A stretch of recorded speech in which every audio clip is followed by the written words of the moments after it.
అన్యాయం ఏంటి? ప్రజల కోసం బరాబర్ ఆ క్వారీలో ఇబ్బంది అవుతుంది, ఇల్లీగల్గా నడుస్తుంది క్వారీ. అది రేవంత్ రెడ్డి బేనామీ, సీతక్క బేనామీ, కడియం శ్రీహరి బేనామీ, ఎమ్మెల్యే నాగరాజ్ బేనామీ. వాళ్ళ బేనామీలకి కొన్ని ఎన్ని రోజులు రాస్తాడు? ఇదేం పద్ధతి అసలు? ఇదేం నాకు నోటీస్ ఇవ్వకుండా మీరు ఎట్లా అరెస్ట్ చేస్తారు? రేవంత్ రెడ్డి చెప్తే మీరు అరెస్ట్ చేస్తారా? రేవంత్ రెడ్డి చెప్తే మీరు అరెస్ట్ చేస్తారా? రేవంత్ రెడ్డి ఇదే కాదు కదా, రేవంత్ రెడ్డి మీ జీతం మీద రేవంత్ రెడ్డి ఇస్తలేదు కదా. ఇదేం పద్ధతి? ఇది పద్ధతి కాదు కదా. ఇదేం పద్ధతి?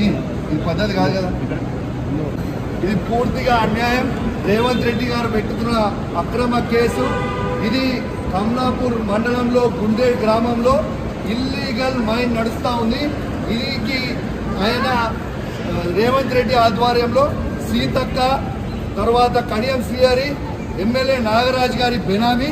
ఖచ్చితంగా నిలదీస్తాం, ఖచ్చితంగా అడుగుతూనే ఉంటాం, ఊరుకునే ప్రసక్తే లేదు. మీరు చేస్తున్న అన్యాయం. ఇల్లీగల్ మైనింగ్ నడుస్తుంది అక్కడ. కేవలం 2.5 హెక్టర్స్ మాత్రమే ఉంటే ఇలా ఆడ ఇల్లీగల్ మైనింగ్ 20 ఎకరాలలో చేస్తూ ఉన్నారు. గుండేడ్ గ్రామ ప్రజలందరికీ కూడా చాలా ఇబ్బంది అవుతూ ఉంది. గుండేడ్ గ్రామ ప్రజలు మొత్తం కూడా ఇబ్బంది పడుతూ ఉన్నారని చెప్పి కూడా ఈ సందర్భంగా తెలియజేస్తూ ఉన్నాను. ఆ ప్రజలు ఇలా హెల్మెట్లు పెట్టుకొని మరి చేసే పరిస్థితిగా ఉంది. ఇలా ప్రజలందరూ కూడా గమనించాలి. ఇలా రేవంత్ రెడ్డి గారు చేస్తున్న అక్రమ అరెస్టులు, అక్రమ కేసులకి నువ్వు రేవంత్ రెడ్డి గుర్తుపెట్టుకో. నువ్వు ఎన్ని కేసులు పెట్టినా, ఎన్ని బెదిరించినా భయపడేది లేదు. నీ సంగతి తప్పకుండా చెప్తాం, ఖచ్చితంగా ప్రజలలో చెప్తాం, ఖచ్చితంగా చెప్పే ప్రయత్నం చేస్తాం. జై తెలంగాణ, జై కేసీఆర్.